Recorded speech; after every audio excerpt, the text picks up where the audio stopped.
Today, I'm joined by Link and Shredder. I don't know where Beej and Heather went. This is ChillPoint.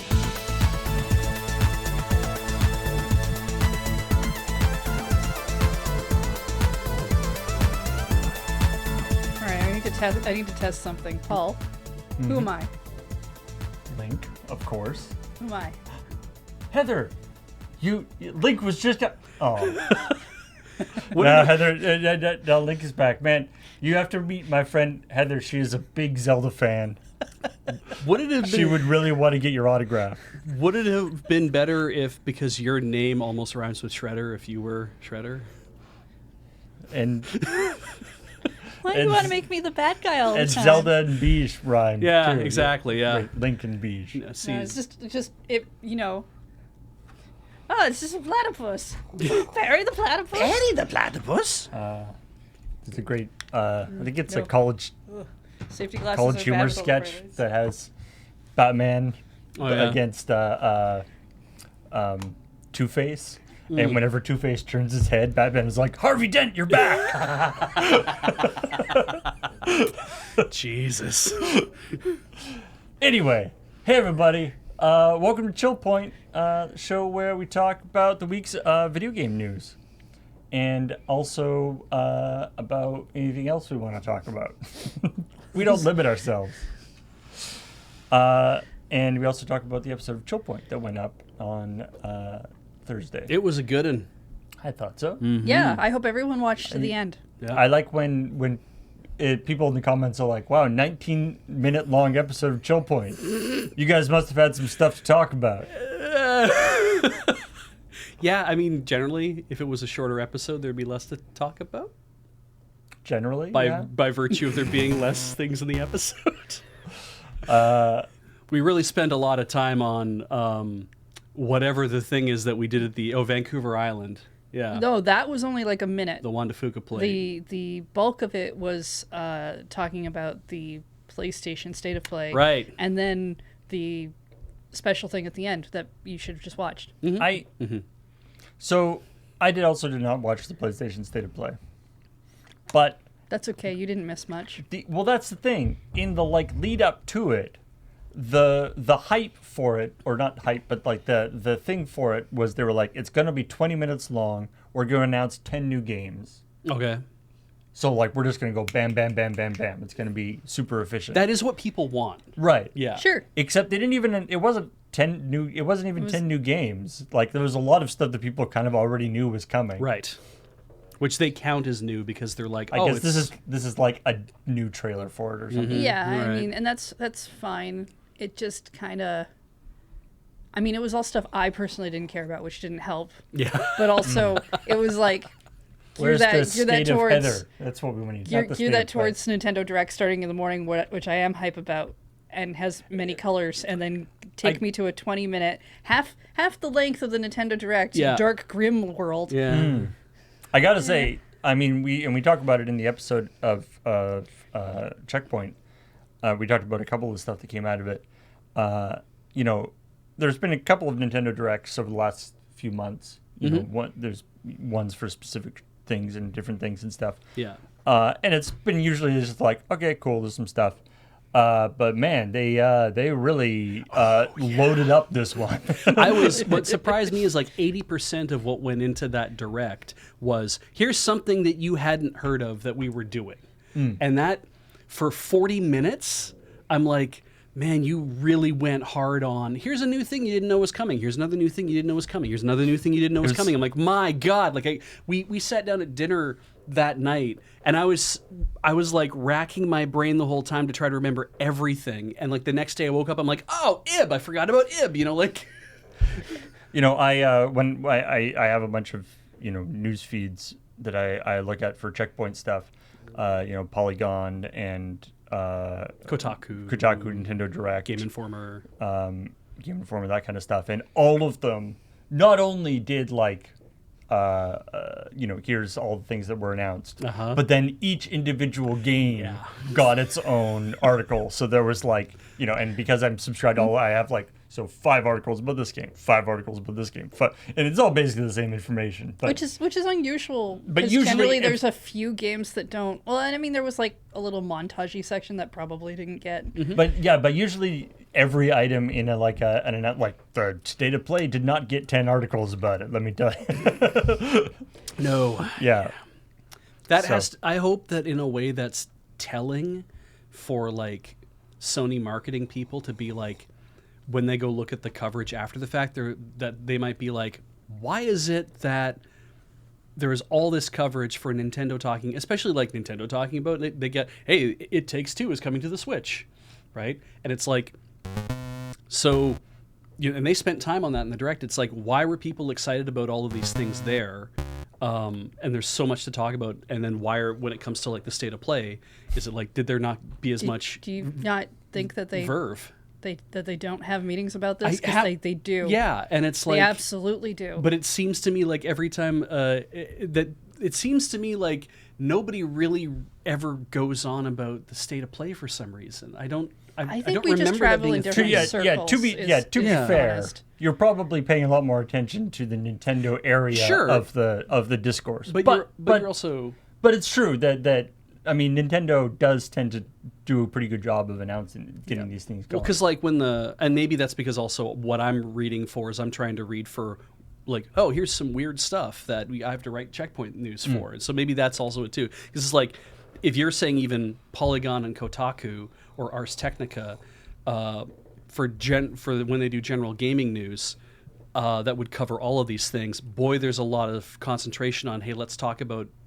let's drill down on Nintendo stuff. And then with State of Play, it's like, here's all the stuff that came out for State of Play. And it's like, why does it feel like it's kind of like, we're going to just put that into one story, or maybe 2 stories and pick up like the headliner game from that and do a story on that and leave everything else to be. But yeah, you're also right. I am biased. So Well, yes, by definition. let's not ignore that.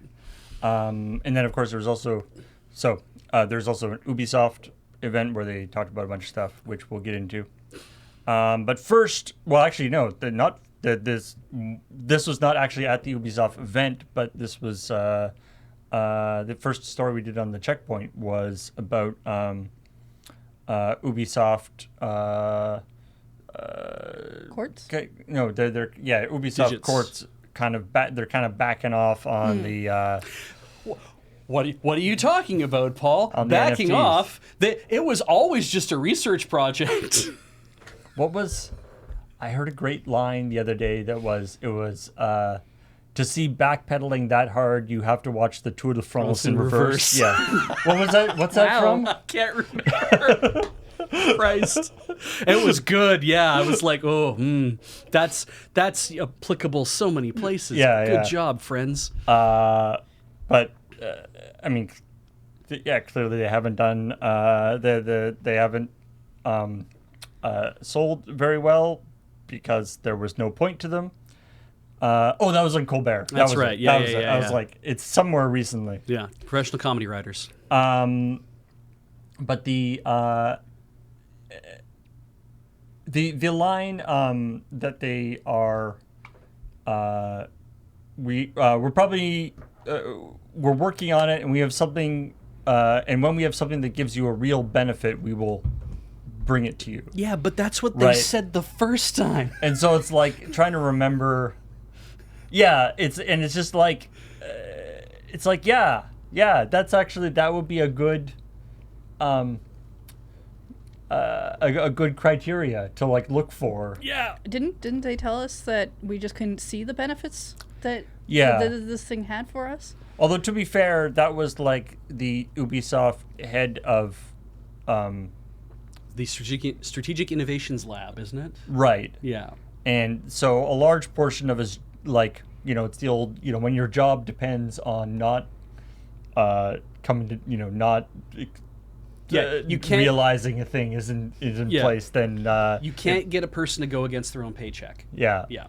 And so, obviously it seemed like it was kind of that guy's baby. Mm-hmm. I feel like Guimond didn't doesn't really care about NFTs and No. doesn't really know that much, and somebody just like told him we should do this, and he's like, whatever, sure. Yeah. And then they didn't go well, and he's like, okay, yeah, let's not do any more of that. Because I'm sure in one way it was because who we didn't hear from, I guess, also is because we've heard from two people in the past. We heard from Puard, who's the head of the Strategic Innovations Lab, but we also heard from whoever the head of blockchain technology was. Right, that's it. I was Right, like, yeah, head yeah. of blockchain technology. Yeah. I bet that guy is that Updating his LinkedIn. Yeah, that job description is probably a little sketchy these days. Mm-hmm.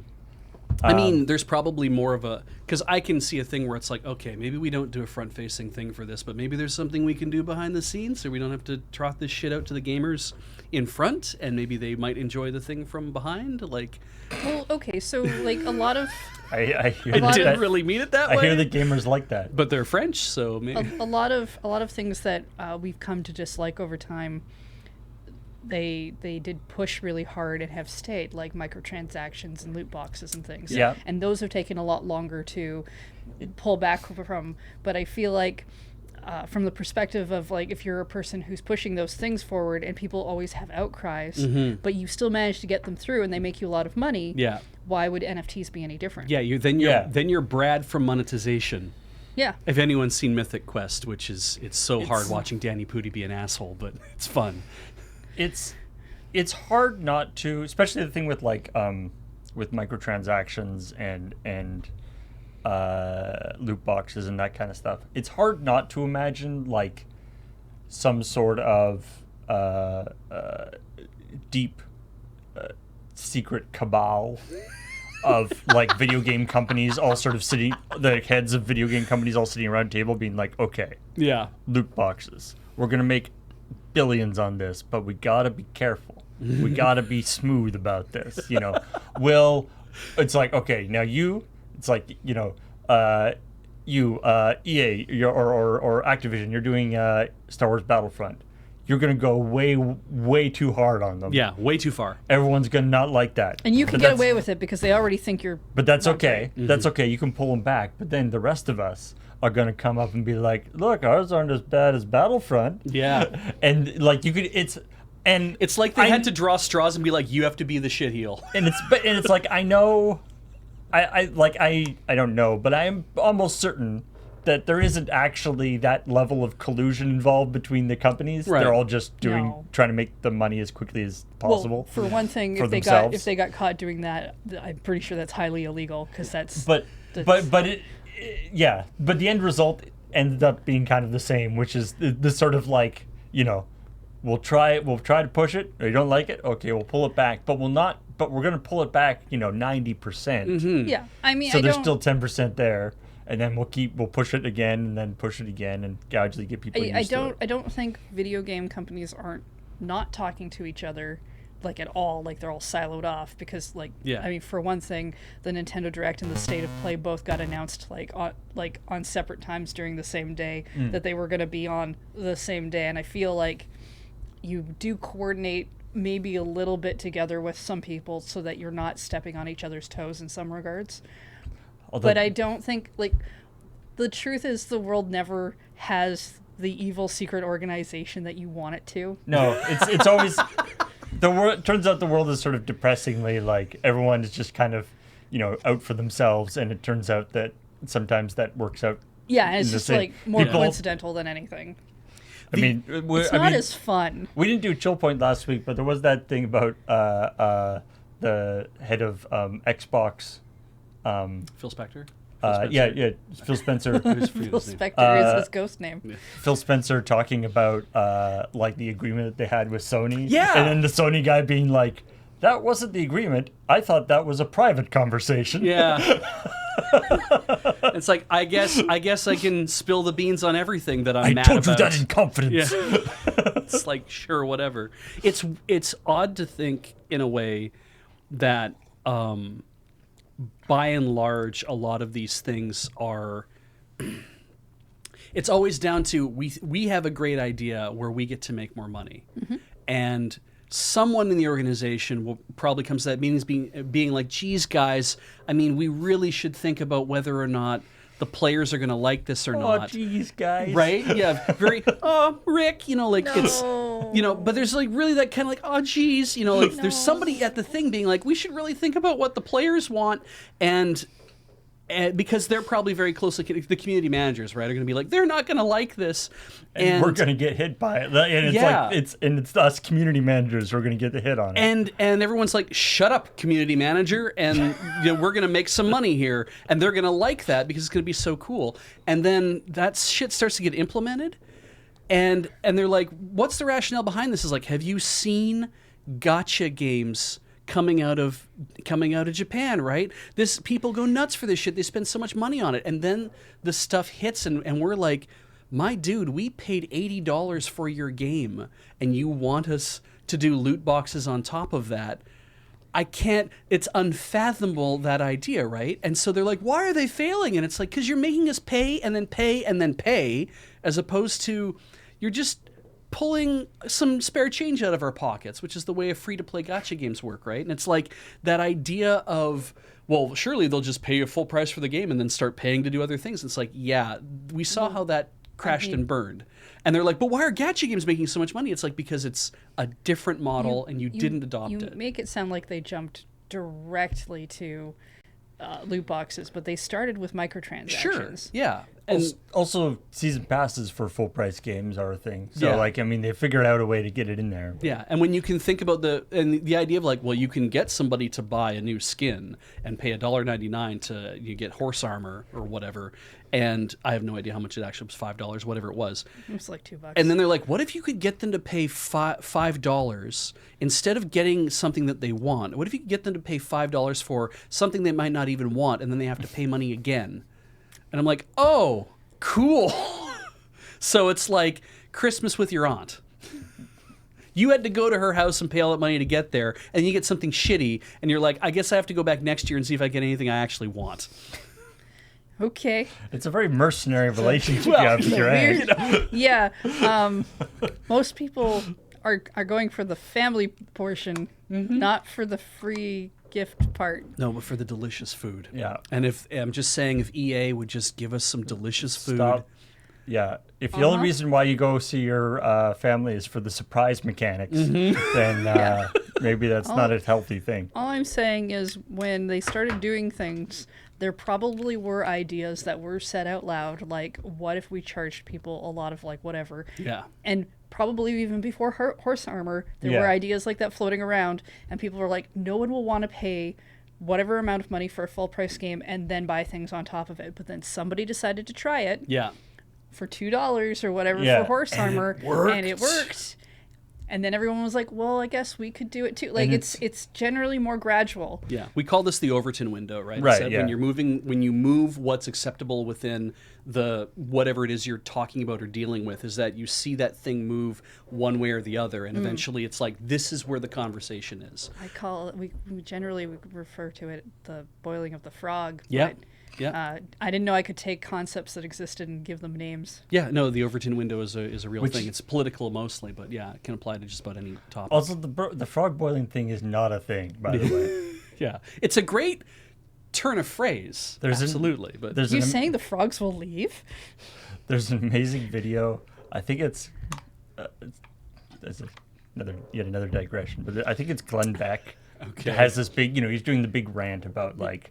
Glenn Beck, really? Well, about that liberals are trying to boil. They're raising the temperature so slowly we're not noticing. But we got to get out there and fight or whatever, right? Because you see, you put the frog in there and he doesn't notice but if you put the frog and then he has a pot of boiling water. Right on thing, but if you take he takes out a frog, pot of boiling water. He puts the frog in the boil. This is like on TV. Holy shit! The frog does not jump out. No, I imagine it probably dies instantly. Yeah. He just goes, and then just continues on with the rant. Yeah, as God is my witness, I thought turkeys could fly. And it's just like. Yeah, that frog is not getting out of that water. Well, that's horrifying. Well, it's because that's why you put lobsters in the boiling water. Yeah, so you can hear them scream. Well, that's the steam coming out. Yeah. Oh, was it Was it Alex? No, I swear it was old enough that I thought it was Glenn Beck. Well, if it was Alex Jones, I mean, he's been around forever too. Yeah, But, maybe. yeah. Everyone always takes other people's bets. Anyway, let's move on. Yeah, where are I we? already changed my sunglasses. All right. Oh, you Is can do that every topic? I don't know. Okay, we'll find out. Well, we're talking about Splatoon, Yeah. and Yeah. more specifically about the networking troubles that are required in Oh. order to in Splatoon. It's Yeah. the funnest part of Splatoon. Absolutely. I- It's network configuration. What? Which is, I mean, as you talked about in the story, this is kind of, it's funny because this is not actually like a new story. No. Apparently this has been Nintendo's policy since the Wii days. I have known about this for years, and it just was always like, I'm assuming you do not do this on your home do not setup? do that. I've actually, even when we had Splatoon and Splatoon 2, We've never had to. we never touched our network I've to actually never- be able to play. I've never had a game on. I mean, I don't play Like- a lot of online games in the first place, but I've never had one, even Nintendo wise, where it doesn't work, and then I go to like see why, and then I get told, "Oh, I should just open everything." And I've also turned off UPnP on my router because I just was like, I could never get it to work properly with the devices I was using. So I just it's like, I'm not having a new vector for something to happen on my system, so I'll just turn UPnP off. And still, it's like, yeah, we could totally play over Wi-Fi. We could totally play like Splatoon games and stuff.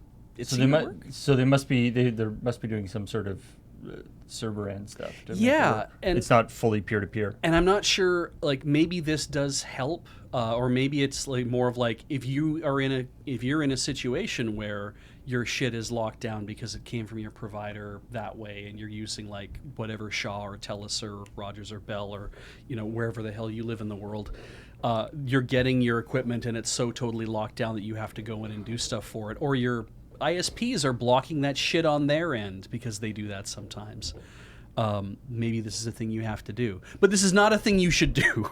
No, what it reads like to me is the documentation that you give the person on the customer service call who is supposed to help people with tech problems but doesn't actually know anything about tech, and they're just like, okay, here's what you Yeah, can tell yeah. people. And because we wrote up that documentation, and maybe it's a question that comes up often enough, Yeah. we put it on our website so people can find it, because that's what you do when you run a call center thing. You also put the information up on your website now for problems for people to try to find the answers to, instead of trying to do the phone calls now, right? Yeah. Yeah, and I mean, something that people brought up in the comments for this story, which I think is Salient. more interesting, I guess, more interesting aspect of this is sort of indicative of, or this is a side effect of Nintendo's Laissez-faire attitude. well, networking policy in general, right? Yeah. Like if you're on Sony, if you're on a PlayStation thing, you're connected to the PlayStation Network. If you're on Xbox, you're connected to the Xbox Live Arcade or Xbox Live stuff. There's toolkits that come with that are part of the developer process to do that. And it definitely says this everyone customizes their things, of course, but there are a lot more codified things. Whereas I thought the Switch was sort of more like that. Yeah. But I know at least for previous consoles, It was the Wild West. Nintendo has been very sort of laissez-faire about like, it's got a network port on it. Do whatever you want. Yeah. Are you a developer and you want to make a networked game for our thing? Well, look at that. We put a network access through it, so go nuts. Do whatever you want. Make it work however you think it needs to work. We're not going to host any goddamn servers for you. Yeah, like I assumed because there's like Nintendo, whatever. There's like Nintendo's own online service now. Yeah. That they were sort of taking control of that a little bit more, but Yeah. I guess clearly not. It depends on the game, because there are games where you don't need the Right. online service in order to do the online, Yeah. Right? Yeah, of course. like Fortnite and whatnot. So they're rolling their own system. That's going to be third-party style it- things, because Nintendo's going to put it all on their online. But there's really no reason why the reason why you have different ports for different protocols, but like there's no reason why any one particular program would need more than two ports, like Yeah. an outport and an import. Exactly. There shouldn't be any reason for a program to use more than one. Yeah. And there's no reason why and especially in a system like the Switch that is, you're only playing one thing at a time. Mm-hmm. It's not like there's a ton of, there's multitasking stuff going on in the background, but there's not like a ton of extra stuff happening all the time. There's no reason why they couldn't all be using the same, or at least, a very narrow range of ports. It's funny to me because I took when I was at university, I took a network configuration course, which was very hard to get into. It was very popular. Did they not open all their ports? It was maybe more if you could have gotten in. Well, It's true. The thing is it was an MIS course. It was not a computer science course. If you can hack into the course list and put yourself on it, then you're allowed. Yeah, you already got a 6 out of 9, so good for you. But so it was an MIS course, which means it was basically computers for business, that kind of idea. It wasn't comp sci, but we still had to learn the whole OSI model. We still had to learn how like the layers and everything else worked like that. And I did my best, and I came away with a grade, which was good. Like I passed the course, right? I'm pretty sure any course that you do anything in gets you a grade of some kind. Yeah, I got a grade that meant I could keep going. I got credit for it. So, cool. But I walked away from that with a lot of with a breadth of knowledge that, of course, was not very deep.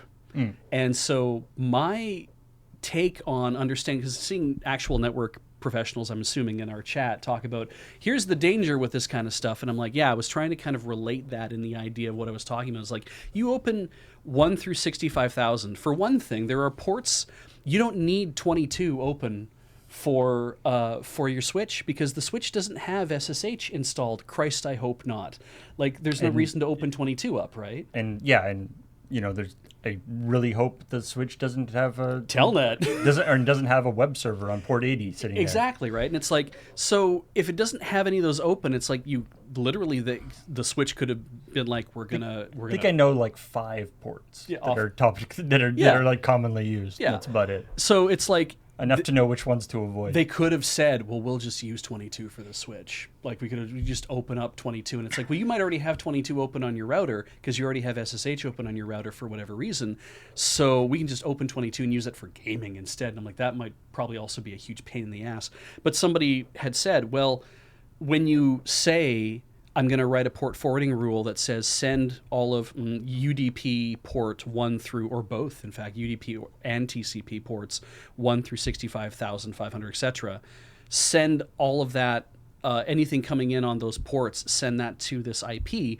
What you are saying is direct all traffic through all ports to there. And I'm like, so is that the case? Or is it if a packet is coming in and it knows its destination is supposed to be, because the packet arrives and it's getting decrypted or it's getting disassembled by the thing. Is it not saying the IP address I'm looking for is supposed to be 192.168.1.25, and I want to be on this port? It's not looking at the port first. It's looking at the IP that it's bound for first, and then the Switch is saying, oh, and it needs to be on this port. That's the thing I don't actually know. The opening the ports and the packet routing is slightly they're different things, and I'm like, I don't know which one actually comes first when you're doing things. I don't remember that part of how networking works. So but it's obviously the other thing with this is that it's going to hose any other services that you have on your network. Yes, but presumably if you're the kind of person who is following these instructions, you probably don't have your own web server running or something. Yeah. So it's probably okay, that's why I say it looks like it's it's something very simple that someone should be able to do, because if you already knew that doing that's a bad idea, you're not going to follow those instructions in the first place. You're probably not even going to call whoever in. You're already doing your own thing. But it's so frustrating to think that they're like, just open this through this and you're done. And I'm like, but you are now your Switch, like if your IP address, if your public IP address, your actual internet IP address from your ISP is like 24 dot something dot whatever. 24 is the SHA ones are usually in the 24 range here. Yeah. But whatever it is, your publicly available IP address if somebody anywhere in the world types that IP address into their web browser even, but into any kind of networking thing, they are directly contacting your switch. Yeah. There's no firewall, no nothing in between them. Yeah. Unless there's some sort of firewall system running on the switch, which I doubt. Yeah. If you got something from Presumably the switch doesn't do anything when it receives things on various ports unless it's expecting it. But that's assuming that all the security on the switch is not compromised, which is not necessary. It may turn out that there are some security flaws in the switch system. There could be hacked switches. Right. There could be so poorly programmed indie games. Sure. Yeah. I'm not saying what they've written is a good idea. Yeah. I'm just saying there's no way, like it's the advice is being given to people who wouldn't know better in the first place. Well, and the sad thing is, I think the advice is probably, in some ways, the advice is probably the correct advice, in the sense that that is apparently, like, I would suspect that that's not, they wouldn't give that advice if that wasn't actually what was required to make, like, yes, because presumably the stuff on the Switch are getting dynamic ports, so they're moving around all the time. Yeah. So Nintendo doesn't actually know what ports your system is using. So there is like it's like, yeah, if your Switch isn't able to connect to the a network game because ports are blocked. Yeah. This is the only way we can sort of guarantee that it'll be fixed. Yeah. Which is, so it's not even that this advice is wrong. It's that the fact that this is the correct advice means that the base thing that the Switch is doing is wrong. Yeah, exactly. And it's just so weird because it's like they could literally just say to all the developers, it's like, we're going to say that anything between 30,000 and 30,500, those 500 ports, that's so many fucking ports, but those 500 ports are what we're going to just tell people to open on their Switch. So you have 500 ports to choose from, pick a number, use whatever ports you want in that range, and that's all we're going to mandate for you. They didn't have to say all 65,000 ports are up for grabs, guys. Feel free to use the frickin' God, I was going to say, feel free to use the email server port if you want to use that, right? We're not going to run an email server on this thing. And it's like, yeah, but 25, I think. Is it? Yeah. And what's RDP again? 143? I can't remember. No, but I don't know. Yeah, it doesn't matter. Anyway, it broke my brain to read it because I was just like, wow, this is the dumbest thing I've ever seen anyone recommend. 3383. 3383. Look, you could get salt out of the salt shaker with just the holes. Yeah. You could just take the lid off. Yeah. Exactly. And then you get all the salt. We've solved your problem. Yeah. Well, the only thing I learned was, or the thing that I always walked away from was like, never open low ports unless you need to. Anything below 1024, never open that stuff unless you absolutely need to. You're into the 30,000s, open whatever the hell you want. Nothing's actually living up there that's of any importance. And I'm like, okay, like BitTorrent, like now is like what runs in that area, it seems. So, whatever. Anyway, Yeah, what's next? GoldenEye Hey, 64. Yeah. Well, GoldenEye 007, no longer GoldenEye 64, is being re-released for Switch and for Game Pass. So I guess maybe you have to open up your ports in order to play this on Switch. specifically for Switch Online plus expansion pack N64 emulation. And Game Pass, Xbox Game Pass, not PC Game Pass, which made me sad.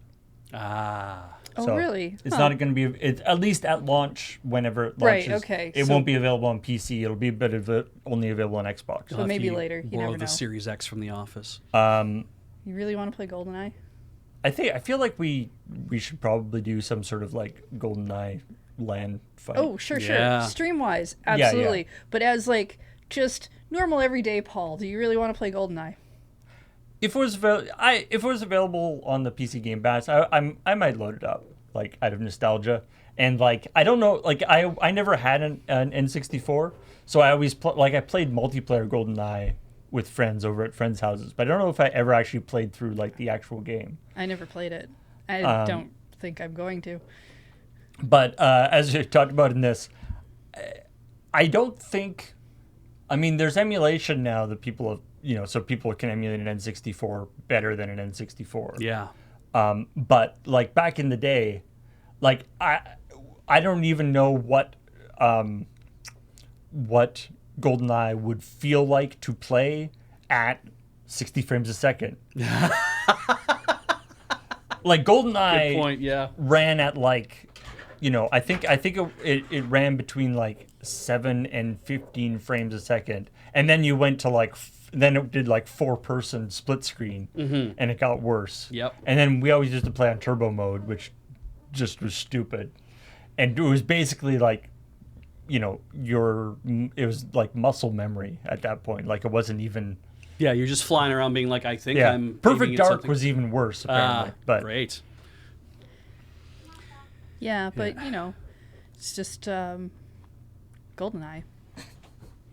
But it's a very I think it's great from a preservation standpoint. I think Oh, sure. And I mean, it's people have been wonderful waiting. that people can play this game again. People have been waiting for this game to come out for forever. It is one of those really big nostalgia hits for Yeah. a large group of people. And I think it's important that people get a chance to play it and remember that it's like, Jesus, yeah, this is dire in some ways, but also, hey, won't it be fun to do this again? And also, this is another one of those. Originally the whole thing was that there was, Rare made GoldenEye at 64, and it was, basically the most popular game on N64. Yeah. And sort of famously proved that first-person shooters can work on consoles. Yeah. Whereas nobody did. And so everyone was like, "Oh man, the next game is going to be great." Yeah. And There then wasn't a next game, was there? there was the next game was Perfect Dark. Yeah. It was also made by Rare. But, Sorry, I meant like but in they, 007 style. and there have been other Bond games, but they weren't made by Rare and stuff. And everyone is expected to have Everyone expected there to be, remakes and re-releases of GoldenEye, and there never was. Well, before now. GoldenEye 007 for the Wii technically was that attempt. Oh right, Yeah. They did attempt to do that. Yeah. Because for the longest time, because it was this weird, because Rare made it Yeah. using a license from, I guess, MGM or whoever owns the Bond license. Yeah. For Nintendo, and then Rare got bought by Microsoft, Who was like, I'm not gonna give Nintendo any sort of cool shit if I can help it. and the company that owned the Bond license gave that license to somebody else. Yeah. And Nintendo didn't want to work with Microsoft, so it was like one of these everyone owned a part of the rights to it, and nobody would give up their part, so Yeah. nothing could be done. So it's nice when big corporations can sit down and work together. Yes. Without buying each other. It's in their underground secret layers where they all sit around a table I and make swear plans. I heard some sort of story about how it, like, for Xbox or whatever, they were working on the remake or something of GoldenEye, and someone told them, no, absolutely, like, keep making it because we'll absolutely get the license for it, and it like all fell through even though they had made it. right, because there's like an unreleased version. I think there was something crawling around that was like, we have this thing ready to go, and I mean, Maybe this it is was for probably PC or but something. this is probably that ultimately for Xbox. It's like, this is probably whatever it was they were working on, and when that fell through, it's like, well, we can't do anything license-wise with this project, but we're not throwing it away, so we'll work on it. We'll just tell everybody that we're done, but I guess we'll just kind of keep, chipping away at it. Maybe we'll actually get to a point where it's all going to work out for everybody. And maybe this was part of the agreement too, is like involving Nintendo in the process, being like, okay, you're involved now, and Xbox is involved, and Rare is involved, and maybe we'll work on this whole licensing, and maybe we will actually find a way to let everybody have something out of this deal.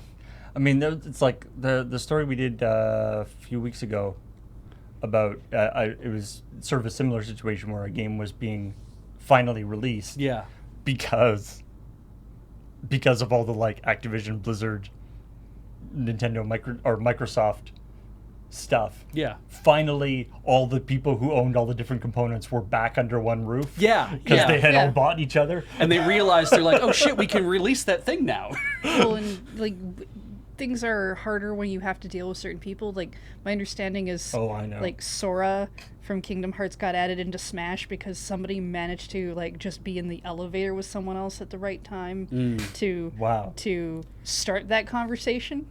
Yeah, I mean the rights again around some properties are total. Like, I mean, they talk about that with the new the Rings of Power, the Oh, yeah, Amazon's however many $billion series.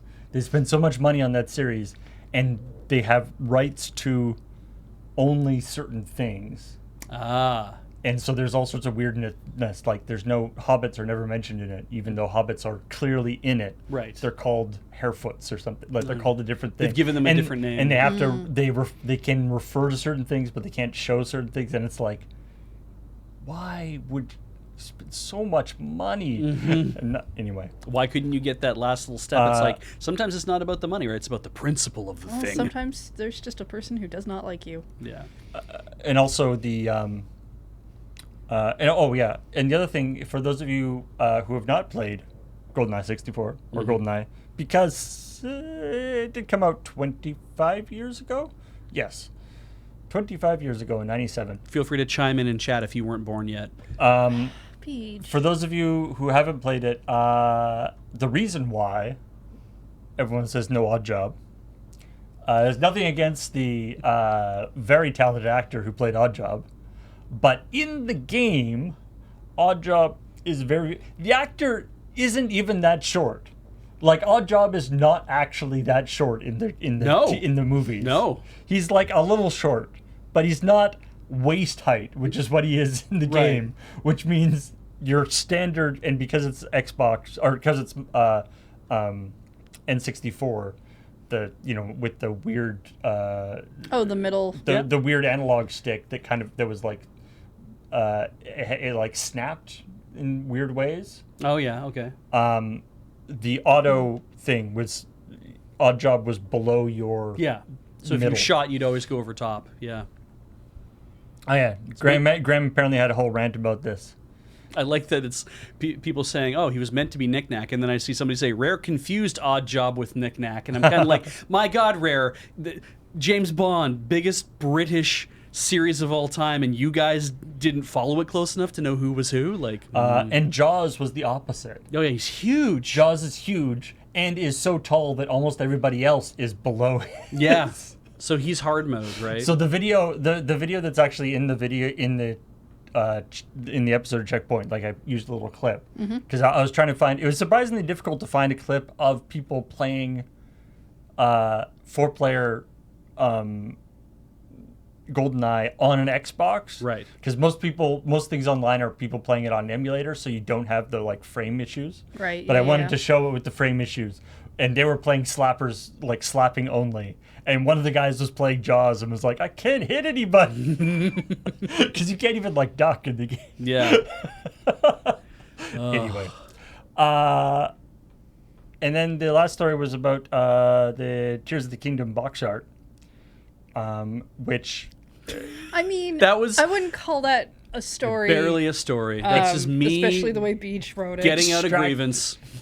So this was sort of, I mean, obviously there's the story, the info itself, the story itself, which Yeah. was, trying to interpret the things on the box art. Mm-hmm. But the sort of the meta story is the you talking about other The sheer YouTube, glut. other content creators or YouTube creators, basically trying to make content out of the very small amount of content that has been released. Yup.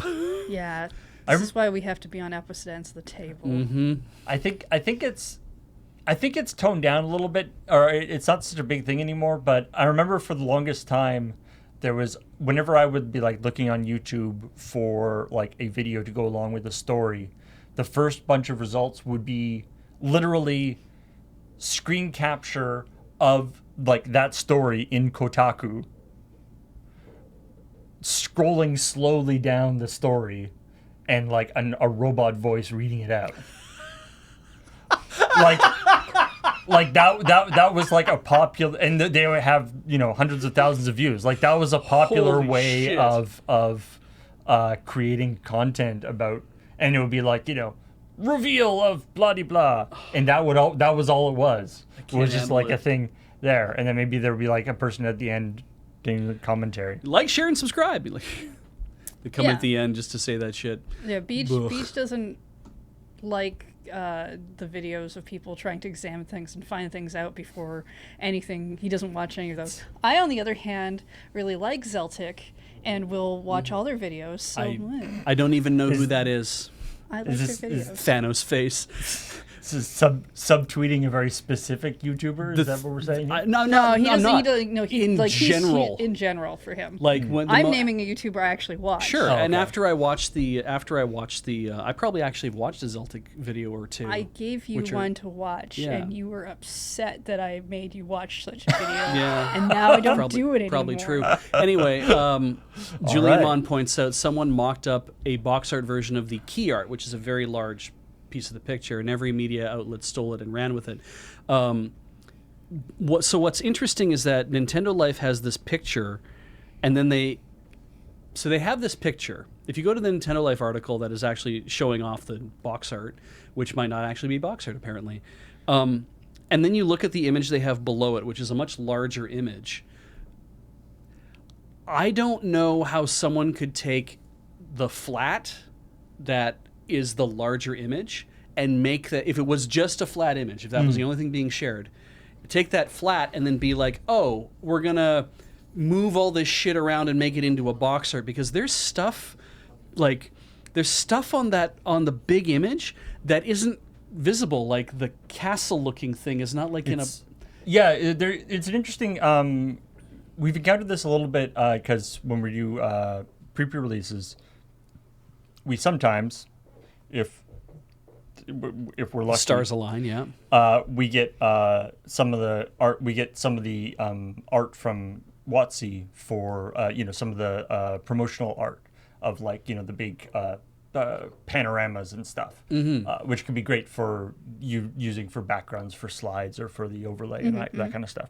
And what's really interesting to me is that they will come to us as like a layered Photoshop document. So like, for instance, this Zelda thing, there's like Link sitting on with his cape on the floating island. Yeah. And there's the background, and then there's the other islands, and there's of course the logo, and there's all the different elements.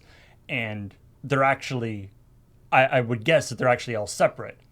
And so you can see, there's about 4 or 5 different aspect ratio versions of that splash image that I've seen around on the internet, and they all are they're actually, it's not just crops of the same image, they're actually laid out differently, which is a super neat. I don't know, it's one of those weird, it's like what you wish you could do, like as a a lot of the time when you're if you're doing graphic design or whatever, you have just like a photo and Yeah. you're like, there's no way to crop this so it isn't just like two people's, I can crop it like this and then it's like half of this person's face and half of this person's face. Yeah. I need them to be closer together, but I can't. Yeah. and You then- can't get what you need out of Yeah. it But- because it's. But yeah, it's cool. It's a little bit like that. The location aware or content aware resizing that Photoshop can do now. But I love the idea that it's like that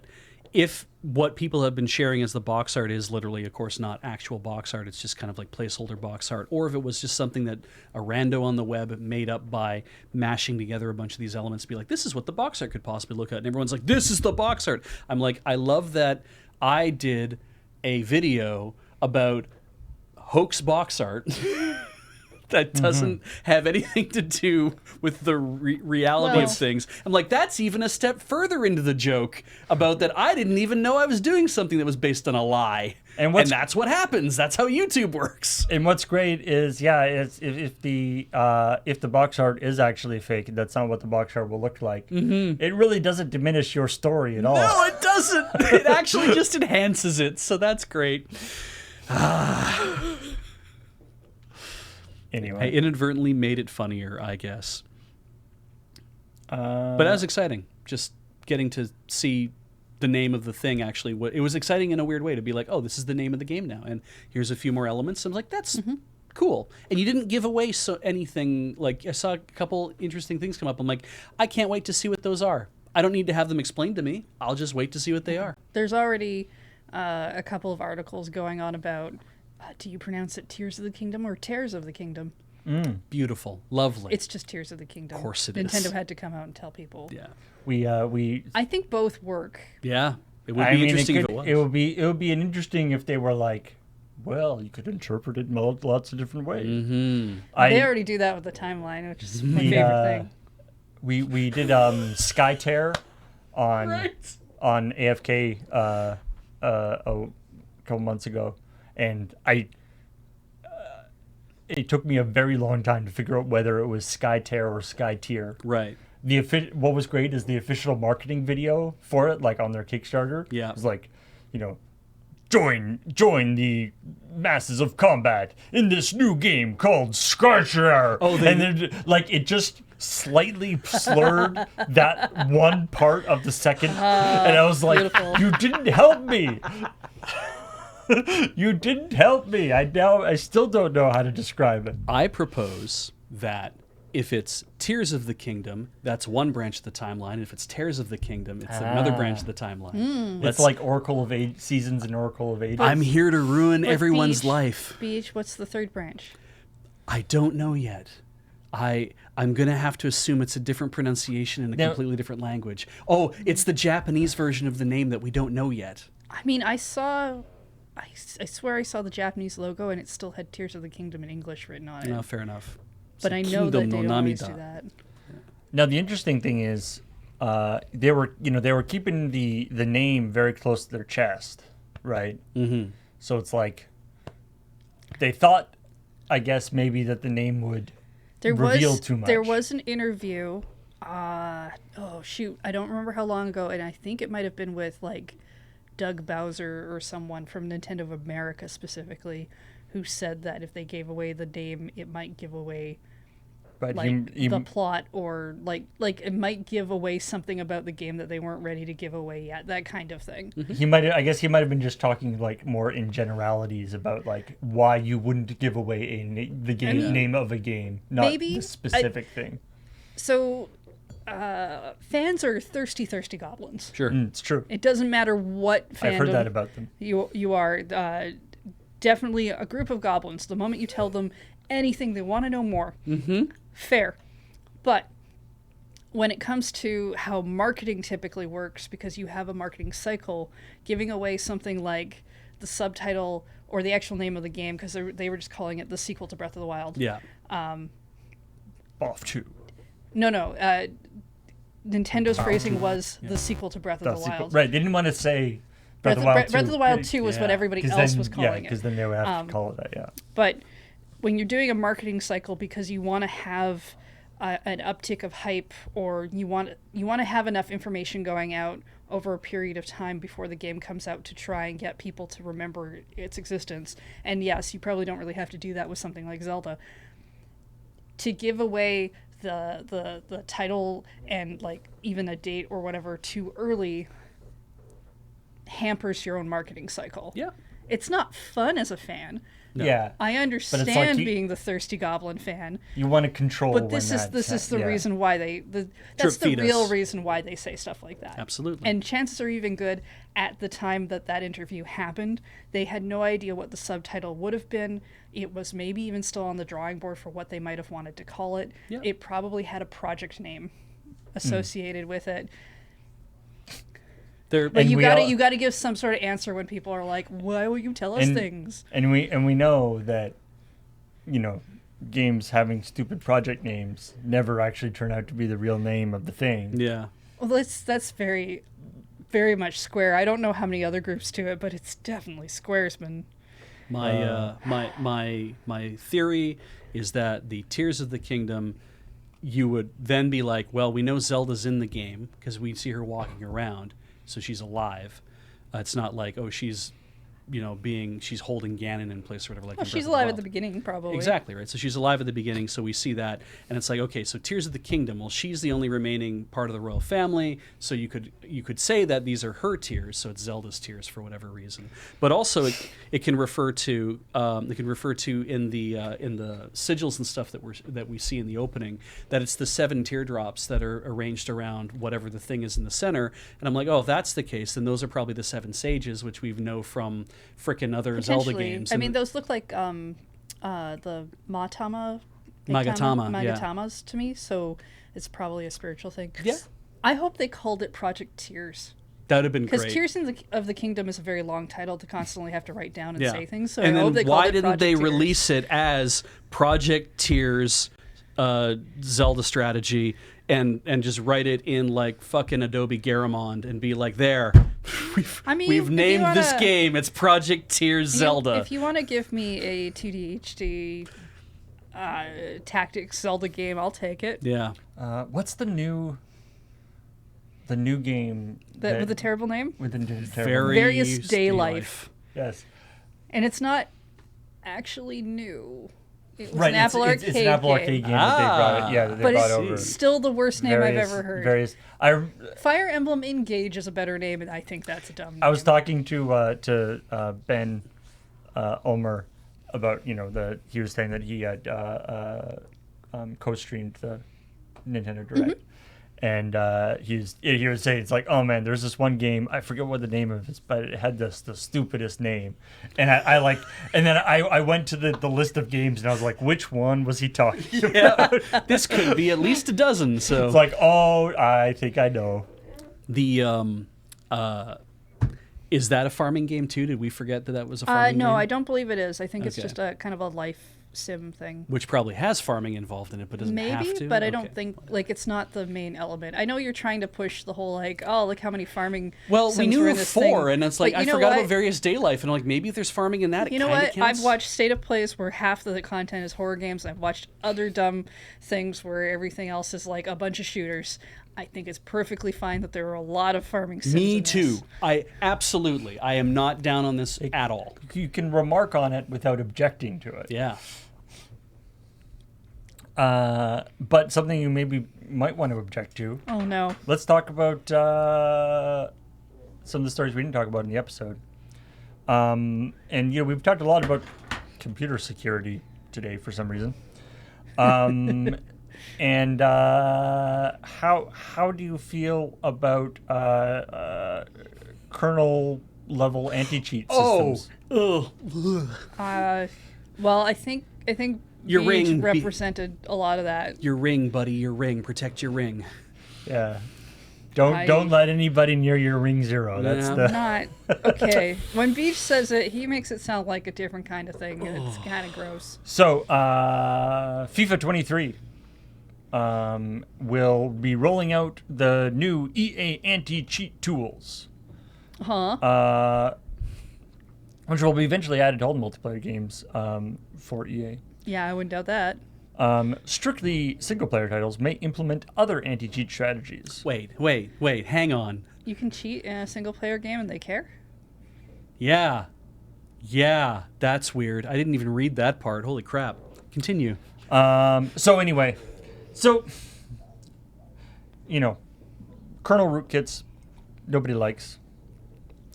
But there is you can kind of see the problem here, though, right? It's that fundamentally, anti-cheat software is a unique kind of software in that it is something that the person does not want on their computer. Doesn't want running on their computer. To the person who is cheating, anti-cheat software is effectively malware on their computer. Right? Agreed, It's yes. stopping them from doing what they wanted to do. Yes. And so, and also if a person is the kind of person who is downloading things from the internet and so they can cheat, people making cheat systems are less concerned about, making things run in ring zero and having kernel access. Yes. Because they're like, you want to do this? Then do that. Then have this happen. and give it access. If not, well, whatever. There's a 50-50 chance that I'm actually also hacking your computer at the same time as you install this cheat, but that's how it goes. Yeah, it's fair. Okay. So the problem is, though, if a cheating system is running at a lower level than the anti-cheating system can't work properly. Yeah. Because the cheating system can just tell the anti-cheating system it's not doing. I'm not here or whatever, because it has greater authority. It's in it basically starts up before the other thing does, so it can control the environment of the anti-cheat system. So unfortunately, it's an awkward situation. But also there's been a history of these kind of, because a kernel, by its nature, a kernel system has to have complete control of theoretically have complete control of your system.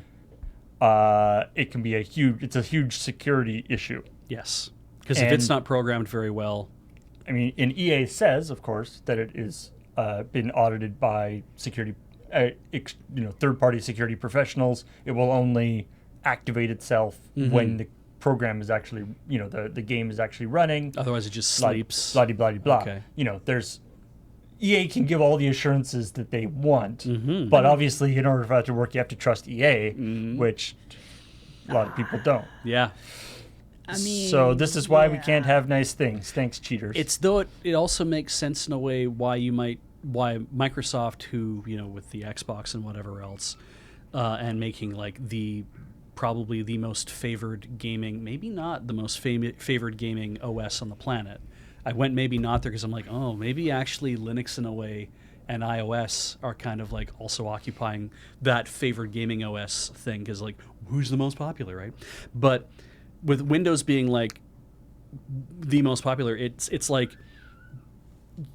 they could write something that could live in Ring 0 that could be very secure and be like, we can bundle this in with the OS, and if you want to have it be knowledgeable of different things, then we could operate a kind of like Windows Defender does, but we could operate a thing that would be able to, you could update it as part of your thing. You'd be like, well, I want this, I'm just going to say this gaming rootkit bullshit to run in Ring 0 to prevent cheating from happening, and EA's like, yeah, and here's some signatures for some stuff that we know that we need to stop, treating like cheating software like it's viruses. Now, and at that point, it's like, well, then who owns your machine? Like, we have that whole conversation about who actually owns your machine at this point, and it's like, yes, and greater lockdown over time is leading to people having a harder time being able to utilize their machines in ways that, in any way that you want to use it. There's a whole conversation to be had about like the relative freedom of being able to do computing in the way that you want to do computing. And I mean, the problem, I think a lot of the problem, though, is that a lot of the anti-cheat stuff, it has to be specifically tuned to the particular game. Yes. And so, coming up with sort of a generic solution is not as effective. Yeah. But anyway. So, at the moment, the FIFA 23 is the first game that is going to be using it. They've said they want to roll it out for everyone. Because it's FIFA 23, I like to imagine this equivalent of like basically the equivalent it would be if in FIFA, if people are playing football, each of the players is wearing like a low jack on their ankle. It's probably not going to cause them any problems, but it would be kind of annoying. Oh yeah, absolutely, yeah. But it's like, this is the only way we can track all the players so that we know exactly where they are on the field and nobody's going out of bounds. Yeah, don't worry, you can wear it on your off leg. You don't have to wear it on your dominant leg. Okay. Yeah. Anyway, and maybe somebody will hack those and make them like electrocute the player. Yes. The larger issue obviously is very interesting because it's like, at what point, how do you stop cheating in a way that is like effective, but then how do you also not end up with hampering experiences outside of that? And boy, that's complicated. I'm glad that's not a question I have to answer. I play on consoles all the time. I assume that if there's anti-cheat software, they're just installing it at the root level of my Switch, and I'm just like, it's probably there already. Who knows? I mean, But, we had that story a couple weeks ago about what's the one that everyone hates? Denuvo. Denuvo. Yeah. Being a thing you could totally get on your Switch for like devs if For they wanna put it- emulation, right? Yeah. Yeah. to fight emulation. Because I mean, the whole thing like with consoles, like phones or whatever, is it's a completely locked down environment. So Yeah. they can control. You can't run any software on it that isn't. So. Yeah. But hey, here's a good thing. Sometimes good things happen. I don't believe you. Sims 4 is going free to play. Yeah, right? Okay. When you say free to play, what do you mean? Because there's different versions of free to play, and some of those aren't as good as you think they are. I'm going to guess that it's one of these free to start type things where it's like you can download the thing, you have access to a lot of basic stuff that's in Sims, and then if you want to expand the amount of cool shit you have, you can buy more cool shit. You can buy packs of decorative stuff. I mean, they already have expansions is and it- stuff that you buy, and I believe this is just affecting the base game. Yeah, so I think it's basically you get the base game. You get the base game for free, which used to cost like $20. I know what that is. I'm not going to get up. Okay. But yeah, I think the expansions, I think have always cost money. Yes. So you would still have to buy those. So, but it's just like the base set, the base game. Yeah, but the when you core say game. free to play, like, do you mean it's just like, oh, you just download the base game, and then you can pay for the expansions because this is just free, or what do you when you say free to play? Do you mean what a lot of free to play stuff means, where you're getting the game for free, but there's all these little microtransaction things to speed up gameplay or let you play extra rounds, or They've said players on Mac, PlayStation 4 and 5, Windows, Xbox One, Series X will be able to download the game for free starting on October 18th. yeah. So I wouldn't really call that free to play. Just the base game's free. Yeah, they're making the base game free. The assumption, although they haven't announced it yet, is this is basically because The Sims 5 is coming, is like on its way. That's good, yeah. And so they're want to get people on board. Yeah, please play our latest version of the game because then maybe you'll be hooked on it so much that you'll want to play the new one. I like this. I mean, that's not that hard to get hooked on. Yeah. So October 18th is the Behind the Sims Summit Oh, live stream. So I guess we will find out more then. getting a thing for me for my birthday. Yeah. Behind Information the Sims anyway. Summit. So, Yeah. That's I mean, I something. already had Sims 4 base game for free because they did a free download of it a couple years ago for some reason, and I still haven't opened it because I know what kind of gremlin I get when that happens. All right. We talked about Ubisoft having we talked about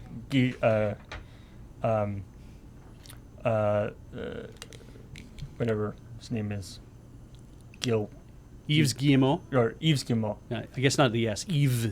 Yeah. Yves Guillemot talking about a bunch of stuff about NFTs. But Ubisoft also had a big event this week where they announced every Assassin's Creed thing.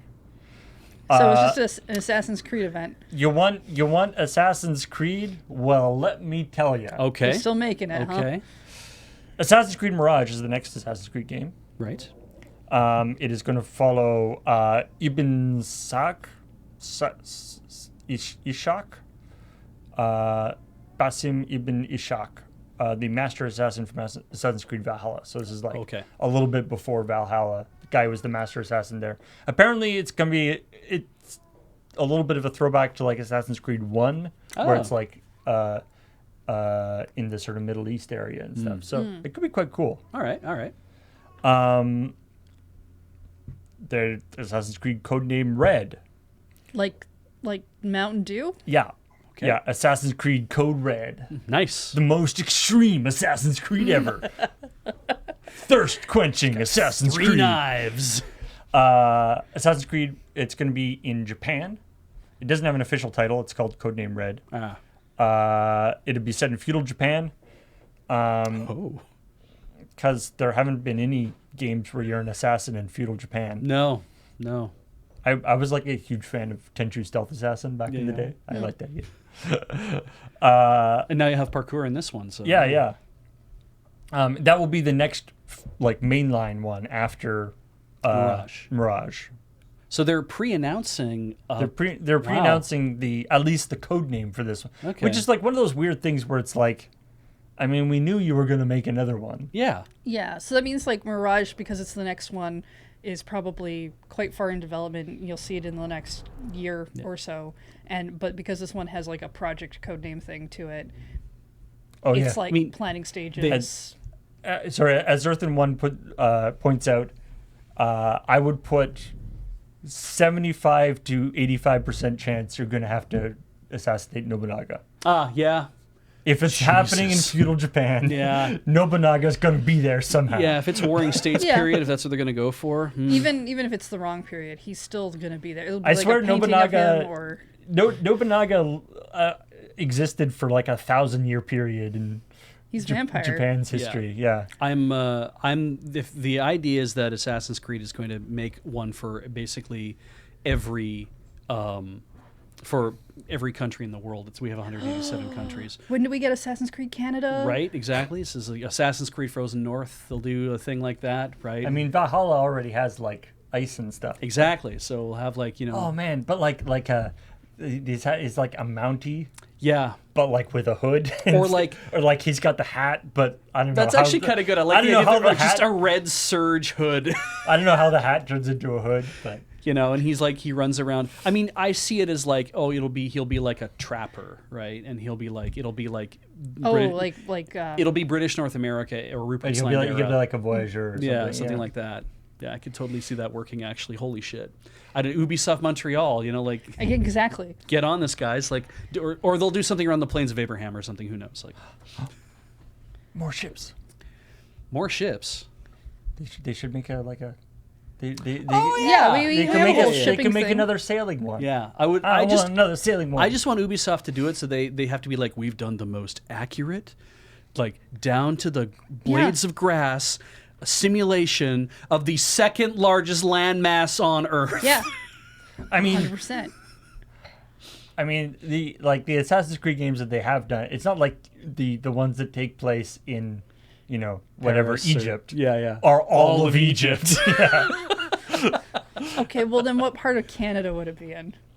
You'd either do it on Assassin's Creed Toronto. Yeah, probably. Are you sure? Or You sure they wouldn't actually do Montreal because they have a team there? They would probably already? do Montreal. It would be way easier for them to go out and do it in Montreal, I'm sure. And that was a major, there was major thing going on. Or do it in like Acadia, like do it in I mean, I'd love to see them do Victoria. That would be fun. Probably. But we're very small. Yeah. Yeah. But I still would love it. We would be excited for it though. Anyway. Well, if you want more Assassin's Creed, you're in luck because Assassin's Creed Infinity.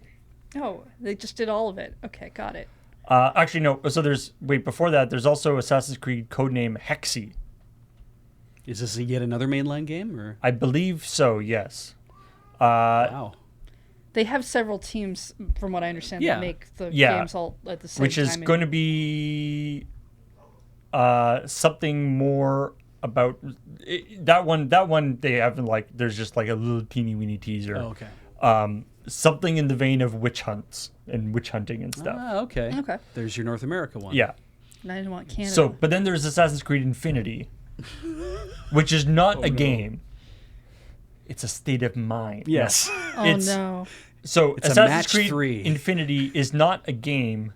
It is a portal for future Assassin's Creed games. It'll be a hub to unite the company's different experiences and its players in meaningful ways. That's just a news feed. It's Pokemon Home.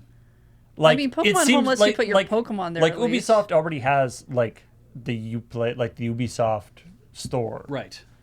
Which has news and stuff for all Ubisoft. So this sounds like just another an Assassin's Creed specific portal. Okay. Maybe it's the metaverse. I don't know. I don't know. It really just sounds like a very specific news feed. Ubisoft is investigating how to bring back multiplayer to the series in the form of standalone multiplayer experiences in the Assassin's Creed universe that could be connected through the Infinity Hub. Right, Assassin's Creed in previous iterations, Assassin's Creed they've sort of dabbled in multiplayer in interesting ways, but it never really stuck. Like one would have it and the next one wouldn't. They haven't had it in a while, but there's some interesting stuff where they would do like everyone was like hidden and you had to like basically pretend to be an NPC while you get close to somebody so you can assassinate them. Okay. Weird. All right. It's like Spy Party. Also, Assassin's Creed codename Jade will be an open world mobile Assassin's Creed game. Featuring iconic Assassin's Creed gameplay, but optimized for an experience with touch controls. Genshin Impact. Set in ancient China. I mean, you did use the words open world and mobile, so yeah, Genshin Impact. Assassin's Creed. Yep. You'll be able to sneak through bustling cities, engage in intense combat, discover the secrets and vastness of ancient China, and climb atop the Great Wall of China in codename Jade. All right. Then okay. Also, Assassin's Creed Valhalla. The Last Chapter. Oh, okay. So that's like a they already did DLC this. expansion thing? Yes, this would be a one last quest arc called Last Chapter. And then there's an Assassin's Creed 15th anniversary documentary. Okay. It's going to be coming out. It's going to have behind the scenes things. There's an Assassin's Creed Netflix series. Probably produced. Which they didn't have anything to show, but it's going to be an epic genre bending. Okay. Although who knows? Yeah. Live action adaptation of the video game series on Netflix. There's going to be a mobile game in development for Netflix Gaming, which is their like. Oh, is that still around? I thought that died. No, I've got a few Netflix gaming games. They just don't tell anybody about it. Okay. Okay. If you've got Netflix, I highly recommend Into the Breach. It's a great. As a show or a game? No, it's a game. For iOS and Android. Is that all the Assassin's Creed news? There's going to be a concert called the Assassin's Creed Symphonic Adventure. Sure. Okay. Lots of There's going to be games some for that. figurines. There's going to be a podcast called Assassin's Creed Echoes of History. They're making their A own novel podcast. called The Magnus Conspiracy. Some Assassin's Creed 4 Black Flag webtoons. Could be cool. Okay. All right. Anyway, there's a lot of friggin' Assassin's. Remember? Yeah. There was, I think it was like 5 years ago or something. They were like, "We're gonna back off. Yeah, because they were We've been doing yearly. Assassin's Creed yearly. Yeah. We're gonna back off on that a little bit." Changed their minds, huh? I guess they changed their minds. Yeah. Keep in mind, Ubisoft is also releasing Mario and Rabbids Sparks of Hope. So Yeah, in they're October. not just the Assassin's Creed company. But man, this makes it sound like they are just the Assassin's Creed company. Well, I mean, And they also have like 10 studios, so Yeah. like there's Yeah. a lot of they can be doing multiple things at once. Yeah. And some of these are like announcements and stuff, but it's just 2025. it's a lot of stuff. Yeah, it sure is. I know you're a fan of the series, so. I am. Yeah. I am. Although I haven't played Valhalla, but Fist of the North Star boxing exercise game. Yeah. Yeah. So this is by the people who make fitness boxing. yes. So there's two fitness boxing games that are just generic. They're basically like kind of like Wii Fit. Ah. And you take your Joy-Cons and you do a thing. The music isn't like the song titles are there, but the music's clearly like not the hits. Yes. Yeah. And It's like sound-alike stuff. I can't tell because I'm not good with music, but it definitely doesn't have like the lyrics and stuff in it, or the same kind of Is what you want when you're like, oh yeah, I want to hear like Want to do actually the karaoke music. track. Is it like a rhythm thing? It's a rhythm game. Yeah, okay. Yeah. And but it is also through actual motion of doing Yeah, this it's kind of stuff. you do it with motion controls of the Joy-Con because it's meant to be a fitness game. Yeah. We played the first one on Rhythm Cafe. They This also is made funny. an anime. That's true. They made an anime as an well. anime. I never got a chance to see it, so I'd like to do But- that at some point. Yeah, this is funny to me because it's not it's not the branding I would have ever expected to see any kind of franchise anything with No, this should have been Hajime no Ippo at all. And then Fist of the North Star, which kind of looks, because it sounds like you fight people. Yeah, which makes it more like Punch-Out at that point. Yeah, and it's rhythm-based Punch-Out. But it is. Then that's the thing, right? It's like you're going to be doing this stuff, but that's part of like. Oh no, there's hooks and stuff you do like in dodges. And things. There's different, all kinds of different moves. But I mean, obviously there is doing this stuff, but it is telling you this is how you're going to have this fight. You're playing Kenshido, obviously, and this is how you're going to have this fight with whoever it is you're standing with as you follow along with doing it. It's like it's prescriptive, right? It's saying you follow this thing and you will beat the guy that you're standing in front of. Yes. There's no sort of free thing of like, and now you have a free time to kind of move around to yourself and like stay on presumably Necrodancer. Yeah, presumably as good, however good you do against the bosses, how closely you match the very prompts. like the Owen Don kind of thing. It's like, did you make it all the way through typing the right things? Then all the good stuff happens. Yes, that's how rhythm games work. Exactly. Yeah. Well, I mean, but Crypt of the Necrodancer is a rhythm game, but it is also but it's a very specific style of rhythm game. Yeah. Stick on the beat, but you can choose how you want to do it. This is not going to be that kind of thing. Yeah.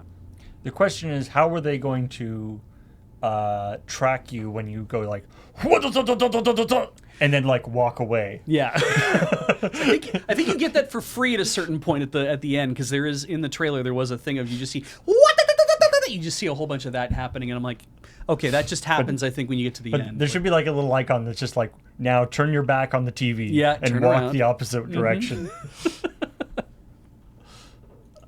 It's very cool. I thought it was going to. Have you done the other boxing games on Rhythm Cafe? Just the first rhythm boxing one. I had thought this was going to be the. We'll probably be doing this on Rhythm Cafe. It doesn't come out till like March though, so it'll be a bit. When they revealed this, I thought it was going to be the Hokuto no Ken Dragon Engine game, and I was like, why did that come to the Switch but not any of the other Yakuza games? Right, it's made by the Yakuza developers, but it's like, are we getting this but not a Yakuza game? Like that's why would they pick? They that? don't want to put Yakuza on the Switch because that system is family friendly and Yakuza is not. Yeah, I thought that was amazing. It's like it doesn't have the right tone. I'm like, what the fuck are you talking about? Anyway, I'm just gonna put Bayonetta on. Yeah, exactly right. That's the right tone. Now Graham briefly mentioned this in the outro, but yeah, Spock, Xenomorph, and Hatsune Miku are joining the cast of Fall Guys, which we report about it a fair amount because I love the way how characters are adapted to the Fall Guys style, because it's always like, it's not like you are becoming that character. You are just like wearing you're wearing an outfit in the shape of a bean. Yeah. And so it's like if you're turning into Spock, you're like, you've got like the hair and the ears and the blue shirt and black pants or whatever. Yeah. And you're like this, sort of pill-shaped little fat guy. Yeah. And then the Xenomorph is the same. It's just like has like a weird different head thing. And then of course you can mix and match the bottom and top. So you can be like Xenomorph with Hatsune Miku hair or whatever. You like dressing people up. Yeah, but then I like to watch them dance. Yeah, it's true. See, there we go. We have the same question from Fire Whiskers that I had. Is this Ethan Leonard or Zachary Spock? And I was like, right, is this, which Spock are we getting? Are we getting Strange New Worlds? Are we getting Leonard Nimoy? You're getting Fall Guys. The idea that you would be able to tell the difference between those Spocks. Yes. When it's taken to, it's like saying, wait, the Xenomorph, is this the Xenomorph from the original Alien or the Alien 2 Xenomorph? Yes, exactly. Because they look pretty different. So I had said that, of course, what you're getting is you're getting the blue shirt, but you're literally getting the Leonard Nimoy like original series, just the blue cloth shirt, not the funky kind of like, oh, we put a lot of like texture and stuff into the shirt. Well, like, no. Right? It's like you're getting the very old school Spock because that's fun. You're not getting the more like, the more performance fabric. I'm a sporty Spock. Like sporty Spock. Yeah, Sporty Spock. And then actually, like, I do want to see. I'm sure there'll be some video online of just like a Fall Guys, like one of the one of the like race levels in Fall Guys. With just like 100 Hatsune Mikus all just like jumping on top of each other trying to get past something, I think would look hilarious. Especially if they all had Vocaloid voices when they were doing it. All right, last story here. Fire Emblem Engage. Engage, which is notable because I mean, one, Fire Emblem Three Houses was extremely successful for them. And the other cool thing, I mean, we don't know that much about it yet, but one thing that we saw from the video is that there'll be some way to apparently summon people from previous Fire Emblem games. That I think is literally part of the gameplay. It looks like it's part of the core gameplay. I paused the trailer at one point and saw that the items were listed as like Marth's ring, like character name possessive ring. So I'm assuming that it's like you're going to collect a bunch of different rings, and that's going to be your equipable item that allows you to summon them. Yeah. See, yeah, my thought was like one of the big things about Fire Emblem Three Heroes was you had tons of romance options. Oh, that's still just going to happen. But what I'm thinking is that in this one, they've come up with a bunch of new characters, and they're like, there still is not enough romance options. We have to summon people from the past to romance them. So to first add of all, more people into the game. I am absolutely going to romance ghosts. Whether the game allows me to or not, I will find a way. Fire Emblem Ghost Kisser. That's just what's going to happen. Also, they showed the short scene where I think she called Marth or him, the Avatar character called Marth or whatever, and they like tapped the swords together, and it just gave me Tokyo Mirage Session flashbacks of the upgrade thing where they fly through the sky and they go to like. And like, when I was watching this, I was kind of like, okay, so they weren't going to make another Tokyo Mirage Sessions, but they're like, but how else what if we do another Tokyo Mirage Sessions, but instead of having Shin Megami Tensei crossover with Fire Emblem, what if we crossed Fire Emblem over with more Fire Emblem? What should we call it? Fire Emblem Heroes? Shut up. Yeah. It's like, you have already done this, but it's good, so bring it back, right? So yeah, how many people are going to be like, you can summon Marth? Oh man, I wonder what other Smash Brothers characters you can summon. Well, probably about another 70 or 80 of them, so don't worry. Well, the most powerful one you can summon is Kirby. Exactly, yeah. But he shows up with a Marth haircut. Yeah. Yeah. Or, I mean, maybe other haircuts. I mean, it's funny, right? Because this kind of thing feels to me like with Heroes, it's like nobody really gives a shit too much, I think, about Fire Emblem Heroes in terms of like, well, this was the story that was created, and these are but we want you to love the game immediately, so what are we going to do? We're just going to bundle in every game, every other hero from every other game, especially from the very popular ones right off the bat. Get those ones in there. We'll bring in all the ones you don't know from like other games, 3CS 776. We'll bring in all that stuff like later, but we'll give you all the really popular people now. You can have like Marth, you have Lucina, you can have Chrom, you can have all those people like right off the bat. We'll make them available so you know about them. Cool. And I'm like, that was, I think, the impetus to push Fire Emblem Heroes forward.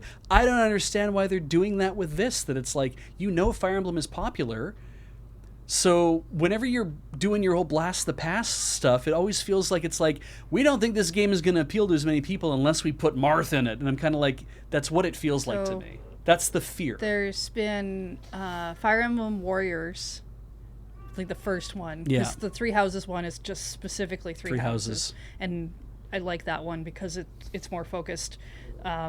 Only focuses on like some of the like very more recent games, and then like and by games I mean like maybe one or two of them, and then like the first one I think.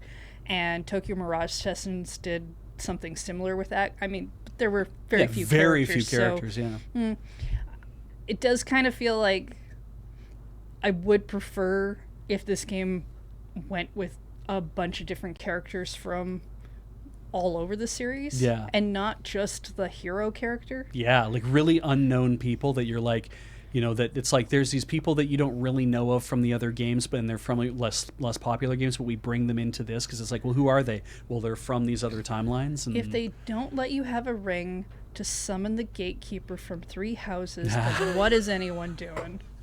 Gatekeeper's ring. Yeah. And we're like, oh shit, yes, that'll be the DLC. I mean, probably. There'll probably be DLC. There's generally been DLC in Fire Emblem games since the 3DS era. Yeah. All right. Well, that's it for the video game news that we thought was interesting to talk about this week. Thanks, everybody, for joining us. And, of course, thanks for all your support on Patreon. Patreon.com/loadingreadyrun, or on YouTube if you're watching this on YouTube. If you are, you'll see right near this is the episode checkpoint, because this is all part of our LRRVG gaming channel on YouTube, youtube.com/LRRVG. So you should check that out because there's lots of other cool stuff on there as well. If you are not already subscribed, please do. But we will talk to you later. Goodbye. Bye.